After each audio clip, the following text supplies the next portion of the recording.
Here you go. All right, again, if you would, when you get the microphone comes to you, identify yourself, and for the transcriptionist, identify who you're asking the question to. That would be helpful, and we'll get a microphone to you. All right, guys, we're ready. We're going to start right here on the second row, 2 in.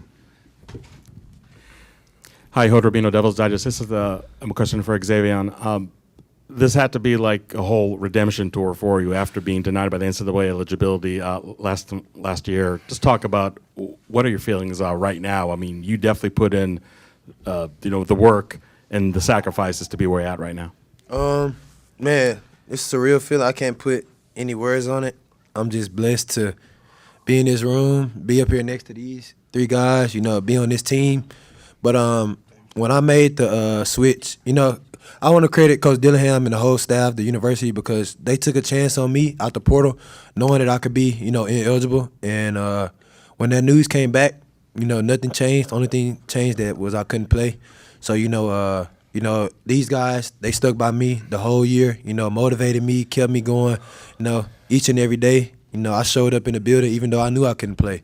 And, it's just a blessing because, we all talked about winning a championship, and we knew we could do it. We put the belief in each other. So whenever I was granted eligible and the next year came, it was a clean slate. I could sit and pout about it, or I could be ready for when this moment's here. So it's just a blessing to be here. I just can't put any words on it, really. Can't put any words on it. All right, guys, we're going to stay on the right side here. We're going to you. Here on the right. Yep, you. Hey, Xavier, Jake Sloan, Devil's Digest. You've played state championships in this stadium, and now to do it in front of your friends and family at the collegiate level, what does that mean to you, just being a kid from Texas? Man, it means a lot. You see this game a lot growing up, and, you dream of playing in it.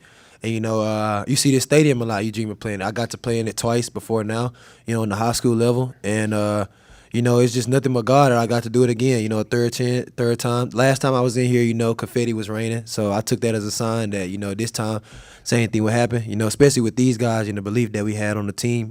Coming into this game whole week, we knew that, we could win this game. And I told them that, everything we've been doing the whole year, our culture has been a championship culture. Even though we don't say that, even though we don't say, championship culture, but we have been building, a championship team this whole year. And to come out, and finish it off like that, to continue pressing and twist the knife, not be done, just show that, we're here to work. And we just going to be here regardless of, who believes in us, who not, each and every week, each and every day. We could be. We love being the underdog as well. We love when we see that outside on the media. We feel like we're in our place. So just coming in here is just a blessing to be on this team with these guys. All right, we're going to stay along the aisle here. Go 4 rows back on the aisle.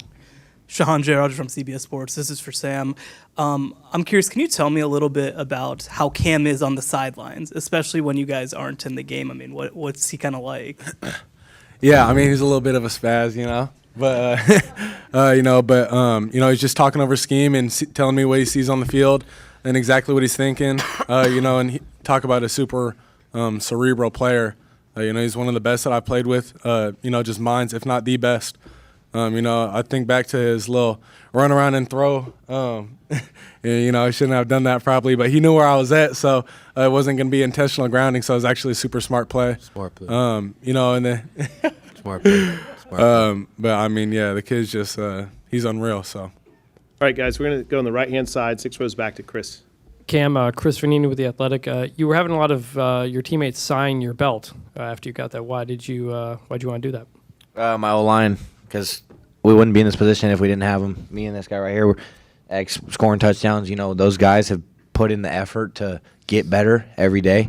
And you see it week in and week out. They just get better and better and better.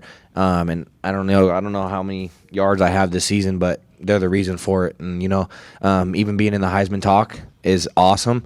And those are that's the reason. Those guys up front, and I just want to keep spreading love to those guys because they deserve it. All right, guys, we're going to go 8 rows back on the far left side. Cam, Phil Woodall, KPUR in Amarillo, Texas. Playing at a non-Power 4 conference or a smaller school, something like that, what did that do for you to make that transition to a Power 4 conference and become a better player? I had coaches at that level that were better than that level, and they developed me to become to the level that I'm playing at now. And coming to this school at ASU and having Coach Iguano and Coach Dillingham and those guys also pushing me and making me better because they know what it takes to be successful at this level. I mean, I've been set up for success because the beloved coaches that I have and the teammates I have that trust me and believe in me, and the reason I'm here is because of them. All right, we're going to go back here on the left side, 4 rows back. Kenneth Berry, touchdowns and tangents.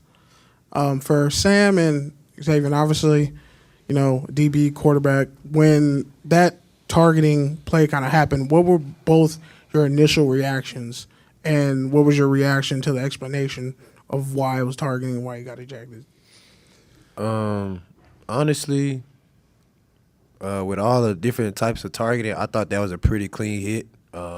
You know, his head was up. I just think it's football. You know, it happens. Obviously, you know, we can't really, you know, we don't really have an outcome on that. We can control, but you know, obviously Shamari is in good spirits, and you know, we just next man up. You know, we just keep that next man up mentality throughout the whole team. You know, even, you know, offensively, like, you know, everybody talked about, you know, we had a JT, you know, go down, but you know, the offense was the offense. You know, we believe they did what they do. Like, they score points. You know, Scat, Sam, X, you know, all the receivers, everybody stepped up. Like, we're one team, and that's the thing about this team. Like, we just together. And, you know, until that 60 minutes, you know, is a race off the clock. You know, we're going to play as hard as we can and just compete. That's all. All right, we're going to go to the very last row along the aisle. This question's for Sam. Nick Robbins, Everything College Football Podcast. On the 4th and 1 in the first half, you guys were deep in your own territory. What did you see in the build-up to that play that led you guys to go out and, you know, gamble on there? That's a tough decision to make. What was the discussion and lead-up, and ultimately the play turned into a big gain, and what was the reaction after that? Yeah, we knew on 3rd and 4th and 1 they were either going to play cover 1 or play cover 0, essentially, whether that was all out or zero rat. So we knew we were going to have a little stutter and go. If we gave big action, we got number 4 in the backfield, you know, so everybody's got to account for him. So I just gave good action, pulled the safety down, and then Melquan was able to give a little bluff and go and just take off down the field. And, I mean, you know, great call by Arroyo. You know, I was pretty shocked he called it that early in the game, but we practiced it all week. And we were successful. We were 100% throughout the week on it. You know, so just, you know, big-time players make big-time plays and those kind of moments, you know, and essentially I'd call Arroyo a player for that. All right, we're going to go second row, second seat in here on the left side, guys. Hey, Cam, this is Sammy Newt, Cronkite Sports. You broke out the Heisman celebration today for the first time this season, and you got to do it 3 times. Can you go into your reasoning on why you decided to hit the pose today? Because I've been disrespected my whole life. I've always been the underdog, and nobody respects the fact that I'm the best running back in the country. And I'm going to stand on that. And if people want to disrespect that, I'm going to keep going. And I'm going to keep proving people wrong. And whatever NFL team takes me is going to get a gem. And I'm going to give it everything I got for them. And no matter winning the Heisman or losing the Heisman, I should still be in that situation. All right, we're going to go all the way in the back on the far right side, second to last row. Chris Cartman, son of a source. Cam, you're the second over here. You're 2,000 yards from scrimmage. Never happened in ASU history, and Kane Dillingham's coached 2 of those players, one in 2018. What is it about this scheme that helps enable your position to be so successful? I mean, there's so many options you can do with me. The receivers don't get the option to run the ball. They have to catch the ball for the most part, you know. And I get the option to catch the ball in the backfield, run the ball, throw the ball possibly, kick the ball possibly. I have that option because I'm back there with the quarterback. And, I mean, I'm just blessed to be in this position. He understands what he has back there, and Coach Arroyo uses me to his max potential. And that's why I'm here, and that's why I stayed, because I knew that I was in a good position to be successful. And I love playing for this football team. All right, guys, we're going to come right here to the front row, right in the middle. Michelle Gardner, Arizona Republic. This is for Xavier. We all talked about Jordan Tyson going down and what a blow that was. So can you kind of talk about getting your chance and really stepping up and helping? Yeah, we knew last game when he went down. First of all, like, besides just being a teammate, that's our brother. So, you know, it hurt a lot to see that he all the work that he had put in, he wasn't going to play with us. But we knew when one man goes down, somebody had to step up, and we all collectively as a group, I feel like, chipped in. From top to bottom, we had Malik, who's out since week 4, came in, made a great play down the field, and it's just trust. We work with Sam every single day, so it's that trust. Like when one man goes down, we feel confident the next guy's gonna step up, and Melquan had some great plays today, and then from top to bottom, I was just proud of how everybody reacted to that pressure situation. Big 12 championship, nobody tucked their tail, and we all stepped up to the challenge, and I was really proud of how everybody reacted. All right, guys, we're going to go all the way back to the TV riser on the far right. Jordan Ham, Sports 360 AZ. This is for Sam and X-Guillory. Can you just speak to the connection that you've continued to develop here these past couple of weeks where X has been able to find the end zone 4 times in 3 games? Yeah, I mean, it just dates back to all the practices, just getting on the same page. I mean, we talk about, exactly how I want the route ran. So last week, we caught Arizona in a cover 0 look, and I told him, hey, be ready for the ball. It's going to be cover 0. I'm just going to put it up there. So we gave a little stutter step and go.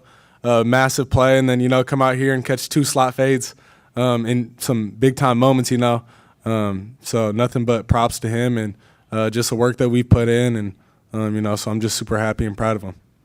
Yeah, so Sam makes it easy. He works hard, probably one of the hardest workers on the team. So when he stepped on campus, I knew had something with him. We were, by ourselves on the field, just getting our timing down, and that's with everybody from top to bottom. It doesn't matter. Sam can throw to anybody, so he makes it really easy for me. And I was just glad I'd be able to run my route. We practiced that every single day. So when that ball was in the air, it was like we already repped that thousands of times before the season even started. So that was just 1,001. Did not make it easy. I don't know if y'all saw that catch. All right, guys, we're going to come here on the aisle right side, right here, second row. Ryan Myers, Devil's Digest. Xavier, this is for you. The defensive back room was incredible today, holding 2 1,000-yard receivers to minimal yardage for this game for the most part. What do you make of just the performance of your group as a whole, and then the game plan going in and how you guys are able to execute so well? Them guys step up to the challenge each and every week.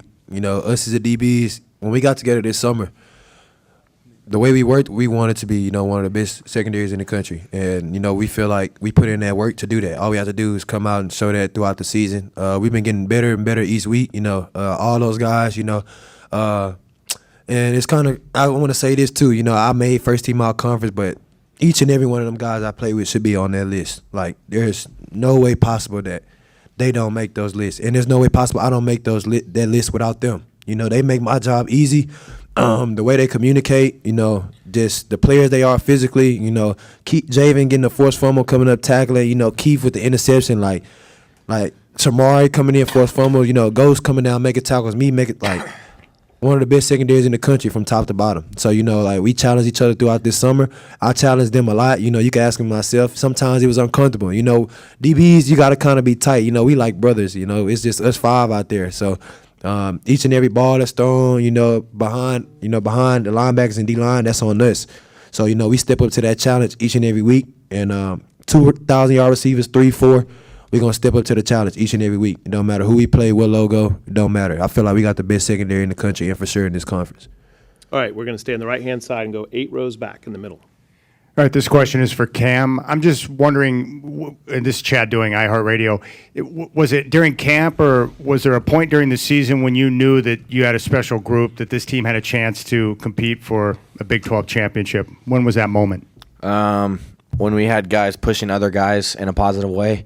There was a time where it was very negative from last year to this year, and for some reason there was a switch that flickered, and we hit that switch, and it's been different ever since. I couldn't tell you the exact date, but there was a time where it wasn't going to go like this, and then a day later it was, and ever since that day, this team's been nothing but on the forward trajectory. And I respect that because everybody's pushing each other and there's no negativity in the room, and that's what makes a team. No matter how much money people are making, no matter how much things are being tossed around or names are being tossed around or who's not getting the ball, who's getting the ball, everybody on the team's been positive, and that's why I respect Coach Dillingham, because he's bringing guys in that want to play football and that love to play football. Even if they're not in the game, they have a positive attitude towards the guys that are playing. All right, guys, we're going to go second row right here, 3 seats in. Right in the middle. Elliot Polikoff, Arizona's family. This is for Sam and Xgillery. Can you guys just talk about Cam breaking off those crazy runs? You guys have seen it all year, but he had a couple of those wild ones where he was just winding and weaving, breaking tackles, 50-yarders. I mean, what's that like for you guys just kind of on the field when that's happening? Yeah, I mean, I got the best seat in the house. It's pretty wild. I'll hand him the ball, carry out my fake a little bit, kind of peep back, get ready for a gain of 5 or whatever. And I just see the dude kind of, weaving through some traffic and randomly busts loose and breaks one and goes for 70. So, I mean, he's the best player in the nation, flat out. Most dominant player. You want to talk about the Heisman race. You talk about a player who's the most dominant in the game, and he does that every single week in and week out against the best competition. So all props to him. Yeah, as a receiver, I'm blocking for him. It's like every game I'm blocking for him. I'm like, okay, cool. Oh, he's still running. Okay, I run down. Okay, there we go. Oh, my gosh, he's still running. So I'm running 100 yards just to go block for this dude. I was at Idaho State while he was at Sac State, so we was in the same conference. So I've seen this since 2021. This dude is crazy. I don't understand his contact balance. It's cool not to understand it because it's fun to, like he said, I got the best seat in the house. I'm literally just watching this dude run through people. I don't even know. I can't even compare it. This dude's so much fun to watch, and I'm glad I was able to, finally team up with him and, block downfield with him. It's been all year and stuff. So, like Sam said, he's one of the best, if not the best, player in the country. Thanks, guys. Not very fun to see him at practice either. Not very fun. All right, guys, we're going to go along the aisle 4 rows back. Shahan Jaraj again from CBS Sports. This is for Xavier. You've obviously been at some places before that have lots of highly recruited kids. I mean, how does it impact a program when maybe the biggest name on the field is somebody who started his career at Sac State? That's what, me going to places I've been, that's what people don't understand about college football. It's not the logos. It's the people in the building. It's the people in the building. These people, they actually care. They're people. They have feelings. They have emotions. They're not afraid to, show that. Some places you go somewhere, people try to uphold a ego or, stuff like that. Everybody in this building love each other. And you can see that in our play.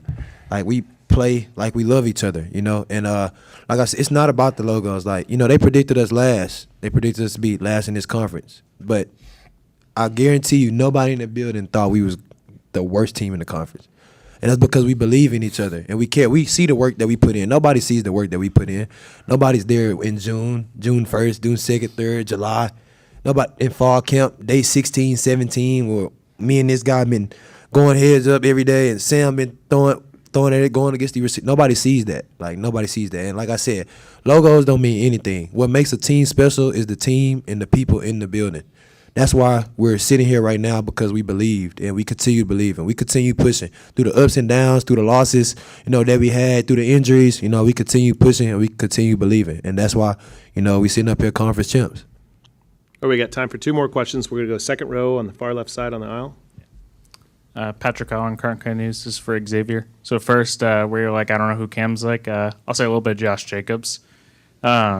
Second, for you, just what was the impact of just getting this one for Jordan? Obviously, you talked about how you can relate to both being in positions where having lower leg injuries that are devastating. Yeah. In this case, obviously, at the collarbone, but just getting this for him and continuing to win, knowing that he'd love to be out there. And just, was there any type of message either pre or at halftime between you and the receiver room or just the offense of, we got to get this one for him? Yeah, since last Saturday when we found out, like I said, beyond just teammates, we're brothers, and off the field, that's one of my best friends. We do a lot together, FCA, we go to, church together, we do Bible studies together, and, I've seen so much of JT off the field. That's my brother, and we all felt that when he went down. We want to go out there and win this for him because he was the most dominant receiver in the Big 12 this year, and I wouldn't have been here without him.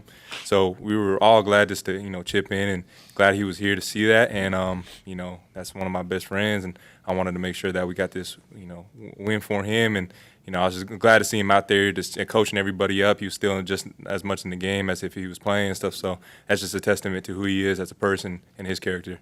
All right, guys, we're going to come over here, standing up on the far right side. It's a question for Xavier. Last week against Arizona, after you guys won, Xavier Alford was in the press conference with a Jesus One shirt. Mm-hmm. And after your first touchdown in this game, you kind of pointed up to the sky saying, it's not me, it's all God. What does it mean to be able to pronounce your faith like that in such a big stage?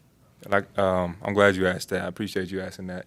You know, our faith. You know, I'm just so glad that, you know, the Lord had us here for a reason, and He brought us all here for a reason, and we wouldn't be here without Him. You know, we're talented. Yes, everybody wants to. You know, when we score, cameras, all that stuff. But we know who was there when we didn't have none of this. You know, the Lord brought me through so much. I know He's brought these guys through so much, and it's just a testament to you know that when we show our faith, and like that's what's most important to me. I'm sure that's most more important to these guys too. Is just putting the Lord first, and our successes in the down times and in the up times stuff. So I'm so glad I had the opportunity. Anytime I get a chance in the end zone, I'm giving out to the Lord, and I appreciate you asking that question, and it means a lot to me. All right, guys, we're going to end with that one. Thank you so much. Thank you, Congratulations. guys. Have a good one. Takes it to Tempe.